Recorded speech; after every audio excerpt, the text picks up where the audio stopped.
My son's wife suddenly told me she didn't want me around because she didn't like anything about me and wanted to live alone with her family. Those words hit me hard, reminding me of when I had to leave my own parents' home. Anger surged within me at the idea of being pushed out again. I decided to leave, gathering my things. That was it. I vowed never to forgive her. It was time to act on my plan. My name is Sandra Clark, and I'm turning 61 this year. Although I'm technically retired, I'm still fortunate enough to have a job. I don't go to the office every day. Instead, I work mostly from home. My oldest son seems to think I've stopped working altogether. I became a widow in my 40s. I currently live with my oldest son and his wife in our old family home, which has a large property. Despite its issues, I really love the place, which made the idea of moving out quite tough. Financially, I've never had much trouble. Most of the insurance payout from my late husband remains untouched, providing a worry-free lifestyle for my twilight years. However, despite this seemingly carefree life, I do have concerns, mainly revolving around my oldest son's wife, Jessica. She has a strong personality and frequently clashes with me, a dynamic that began when she first announced her intention to marry my son. I vividly remember her casual attire during our first meeting, which she claimed was to show her true self. But to me, it seemed disrespectful. Jessica is highly argumentative and articulate, making it challenging to navigate conversations with her. I'd often wonder why my son chose her as his partner, only to later learn that she was the one who pursued him. Despite her sometimes outrageous behavior, she possesses a striking beauty that, I suspect, captivated my somewhat naive and sheltered son from the start. Even after they got married, Jessica's behavior remained consistent. To put it kindly, she's not pretentious, but to be frank, she often seems to lack common sense in her actions. I strongly considered opposing their marriage, but I reminded myself that it was what my son wanted, so I kept my patience. However, the outcome of their marriage has led to the situation we're facing now. Initially, my son insisted that we continue living together in our family home after the wedding. I had expected Jessica to object, but surprisingly, she was also in favor of it. It soon became evident why she agreed. Despite being a full-time housewife, Jessica never contributed to household chores. She left everything, cleaning, laundry, meal preparation, solely to me. What's more, she quit her job at the time of the marriage, while I continued to work remotely, leaving me with less free time than her.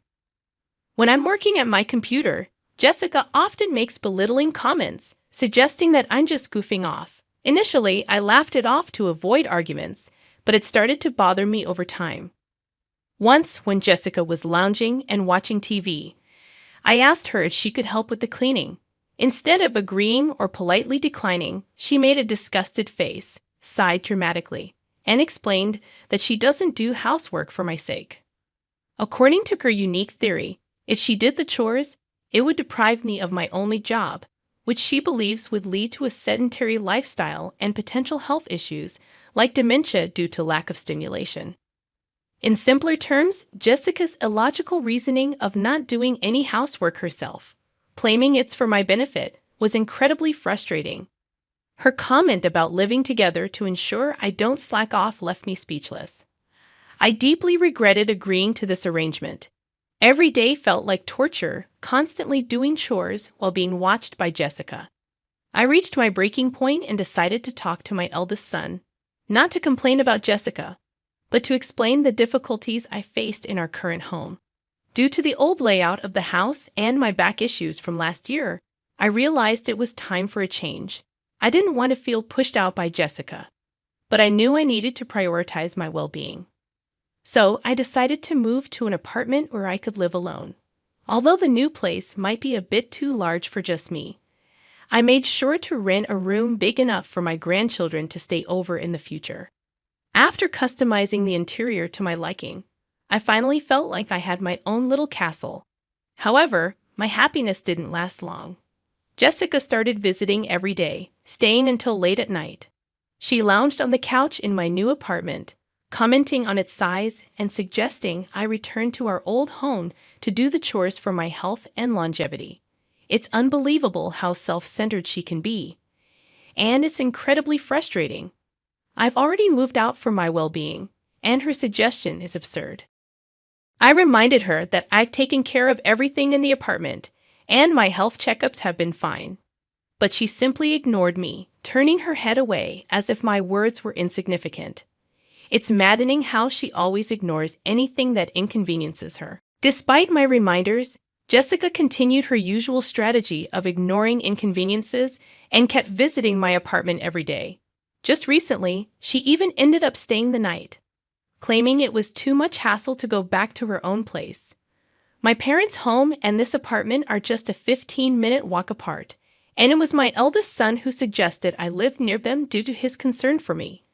While his gesture touched me, it was still hard to leave the old house. One day, when I returned from a rare business-related outing, I was shocked to find Jessica lounging in my apartment as if it were her own. To my disbelief, she had used the spare key I gave to my son without my knowledge. "Ah, welcome back," she said casually from the floor in front of the TV, not even bothering to get up. I felt uneasy realizing she had been in my apartment without my consent or knowledge.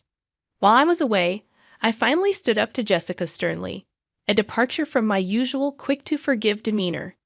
She seemed surprised, as she was used to my usual anger dissipating quickly. When she called me a stingy mother-in-law and started yelling, I held my ground. She insisted I leave the apartment, claiming it wasn't fair for me to live there while they stayed in the old house. She seemed to think my son James was paying the rent, which explained her frequent visits. In her mind, the apartment should have been for her family, so I agreed to leave within 3 days. Jessica demanded I call a moving company in front of her to prove my intentions. I immediately arranged for movers to come in 2 days, satisfying her. As she left, satisfied with her victory, I began formulating a plan. I moved out as promised, settling into a senior apartment for a trial period of 2 weeks. I handed over the keys and lease documents to Jessica, asking for a contract change through the real estate agent, who was accommodating due to our long-standing relationship. Meanwhile, my eldest son was furious with Jessica for kicking me out, even considering divorce, but she seemed indifferent. Surprisingly, Jessica decided to live alone in my apartment, declaring her independence. I marveled at her audacity. However, in 5 days, Jessica would learn the truth. While working remotely, I anticipated Jessica's call. I had a recorder ready to capture our conversation. When she called, I deliberately stayed calm, irritating her further. She complained about the rent, assuming James was supposed to pay it. When my son corrected her and urged her to call me, it became clear she didn't know the truth. In reality, I had been financially supporting James since retiring. I continued working at the company as a consultant while also providing industry advice as an advisor, earning a good salary. With my experience, I made more money than my eldest son. Secretly, I'd been helping him financially because Jessica's spending habits put him in a tough spot. Jessica thought my son was paying the rent for the apartment, but it was actually me. When I clarified this to her, she seemed shocked. After our call, I shared the recorded conversation with my son, who was worn out from dealing with Jessica's debts. He agreed to divorce her. I laid out a plan for him. Take a few days off work, discreetly move his important stuff out of the apartment without Jessica noticing, and find a new place to live. Over the next few days, my son followed the plan. He moved his belongings quietly, ensuring Jessica didn't suspect anything. He sent her belongings to her parents' house and put their house up for sale, leaving it empty.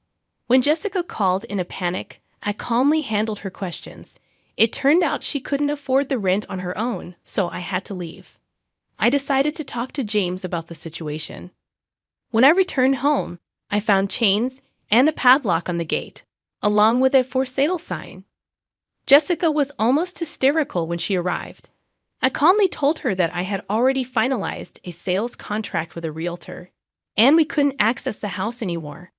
I took the opportunity to address a few things that had been bothering me. Firstly, I made it clear that I was no longer her mother-in-law. Yesterday, James had filed for divorce, something she had signed off on a while ago.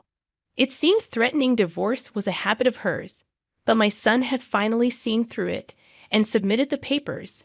I reminded Jessica that she had always said she could divorce James anytime.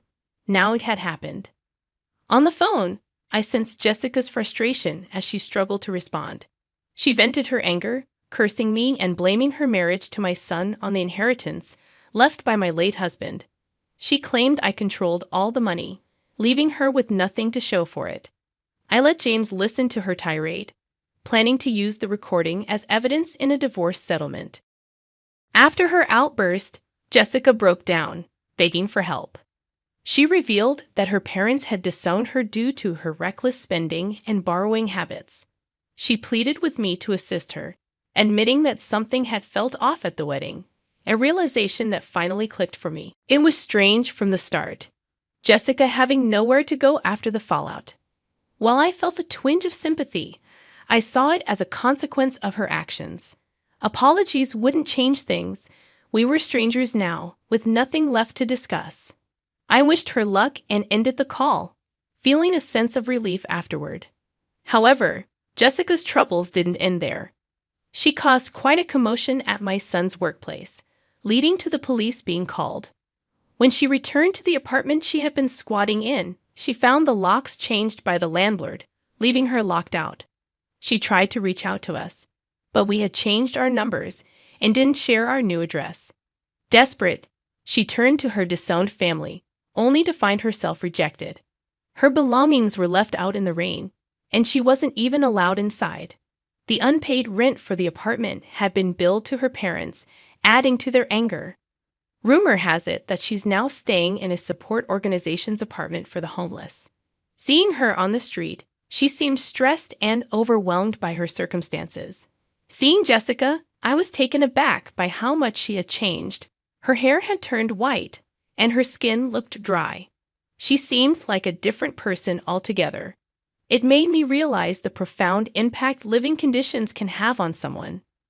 Meanwhile, I started a new chapter in the house I purchased with my late husband's inheritance.